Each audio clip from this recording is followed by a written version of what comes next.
Canada کے C10 programme کے لیے بنا جاب آفر اپلائی کر سکتے ہیں۔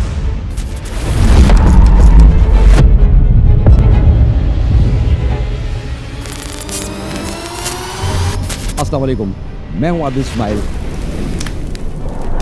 آج میں آپ کو ایک بہت امپورٹنٹ ٹاپک پر بات کرنے جا رہا ہوں، کیونکہ پچھلے کچھ دنوں سے سوشل میڈیا پر کینیڈا کے C10 ورک پرمٹ کے حوالے سے بہت سی ویڈیو آ رہی ہیں، اور ان ویڈیوز میں یہ امپریشن دیا جا رہا ہے کہ آپ کینیڈا کے C10 پروگرام کے لیے بنا جاب آفر اپلائی کر سکتے ہیں اور آسانی سے کینیڈا جا سکتے ہیں۔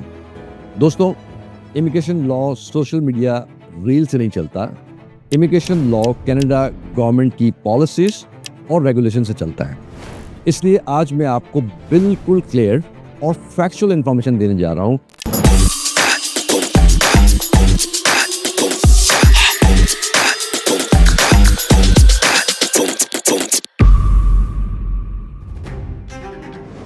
سب سے پہلے یہ سمجھ لیجئے کہ C10 کوئی امیگریشن پروگرام نہیں ہے، C10 کوئی PR پاتھ وے نہیں ہے، اور C10 کوئی اوپن ورک پرمٹ بھی نہیں ہے۔ C10 اصل میں کینیڈا کے انٹرنیشنل موبلٹی پروگرام کے اندر ایک LMIA exempt employer specific permit category ہے۔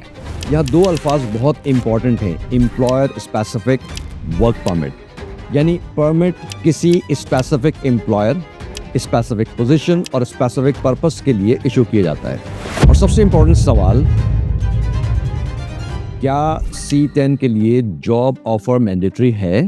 میری پروفیشنل اوپینین میں، بلکہ کینیڈین گورنمنٹ کی آفیشیل گائیڈنس کے مطابق جواب ہے جنرلی یس۔ اگر آپ normal C10 work permit apply کر رہے ہیں تو آپ کو کینیڈین امپلائر کی طرف سے امپلائمنٹ آفر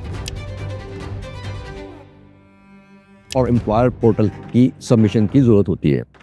اگر کوئی آپ سے کہتا ہے کہ C10 بنا جاب آفر کے پروگرام ہے تو آپ اس سے آفیشیل سورس مانگیے، کیونکہ کینیڈین گورنمنٹ کی guidance clearly employer specific work permit کی بات کرتی ہے۔ اب کچھ لوگ فوراً کہیں گے، سر میں نے سنا ہے کہ C10 میں جاب آفر ہوتی ہی نہیں ہے، اس کی ضرورت نہیں ہوتی۔ دوستوں، یہاں کنفیوژن پیدا کی جاتی ہے۔ کچھ بہت لمیٹڈ اور ایکسیپشنل سرکمسٹانسز ہوتے ہیں جہاں applicant self employed, entrepreneur, business owner یا کسی یونیک سگنیفیکنٹ بینیفٹ سینیریو میں آ سکتا ہے، لیکن وہاں بھی ایپلیکنٹ صرف یہ نہیں کہہ سکتا کہ میں کینیڈا جا کر دیکھوں گا کیا کرنا ہے۔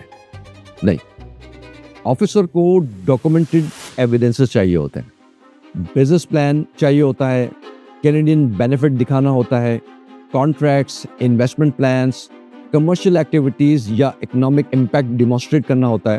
یعنی ایون ایکسیپشنل کیسز میں بھی آپ کو کینیڈا کے لیے سگنیفیکنٹ بینیفٹ پروف کرنا ہوتا ہے۔ یہ کوئی وزٹر ویزا کی طرح نہیں ہے کہ آپ صرف انٹینشن دکھا دیں۔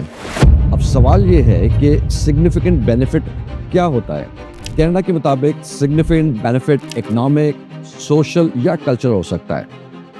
مثال کے طور پر آپ جابس کریٹ کریں گے، آپ کینیڈین بزنس کو ایکسپینڈ کریں گے، آپ انوویشن لائیں گے، آپ کسی انڈسٹری میں ریئر ایکسپرٹیز پرووائڈ کریں گے، آپ ٹریننگ اور نالج ٹرانسفر کریں گے، یا آپ کے پاس ایسی ایکسٹرا آرڈنری اچیومنٹس ہیں جو کینیڈا کے لیے فائدہ مند ثابت ہو سکتی ہیں۔ صرف ڈگری ہونا، صرف ایکسپیرئنس ہونا یا صرف کینیڈا جانا چاہنا یہ C10 اپروول کے لیے کافی نہیں ہوتا۔ میں آپ کو ایک اور امپورٹنٹ بات بتانا چاہتا ہوں، LMIA اور جاب آفر دو مختلف چیزیں ہیں۔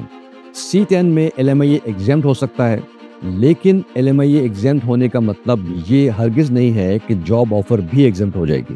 یہ سب سے بڑی مس انڈرسٹینڈنگ ہے جو سوشل میڈیا پر پھیلائی جا رہی ہے۔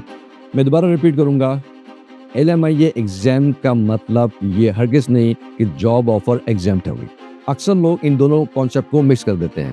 اگر آپ کسی بھی کنسلٹنٹ یا انفلوئنسر سے C10 کے حوالے سے مشورہ لے رہے ہیں تو اس سے یہ 3 سوال ضرور پوچھیے۔ نمبر 1، کینیڈا کو میری وجہ سے سگنیفیکنٹ بینیفٹ کیا ملے گا؟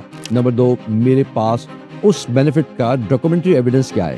نمبر 3، میرا case normal employer specific C10 ہے یا کوئی ایکسیپشنل انٹرپرینور کیٹیگری؟ اگر ان سوالوں کے کلیئر جواب نہیں ملتے تو آپ کو بہت احتیاط کرنی چاہیے۔ دوستو، امیگریشن میں شارٹ کٹس نہیں ہوتے۔ ہر سال ہزاروں لوگ صرف اس لیے ریفیوزلس فیس کرتے ہیں کیونکہ انہوں نے سوشل میڈیا ویڈیوز کو آفیشیل پالیسی سمجھ لیا ہوتا ہے. میرا مشورہ ہے کہ کسی بھی امیگریشن پاتھ وے میں پیسہ انویسٹ کرنے سے پہلے آفیشیل ریکوائرمنٹ سمجھ لیجیے. اور اگر آپ کا C10, LMIA, express entry, provincial nominee یا کینیڈا کے کسی اور پروگرام کے حوالے سے سوال ہے تو کمنٹ سیکشن میں ضرور لکھیے. ہم ضرور اس کا جواب دیں گے اور آپ کو اس کے بارے میں کلیئر انفارمیشن دیں گے. میں ہوں عادل اسماعیل. اپنا بہت خیال رکھیے گا. ملتے ہیں نیکسٹ ویڈیو میں.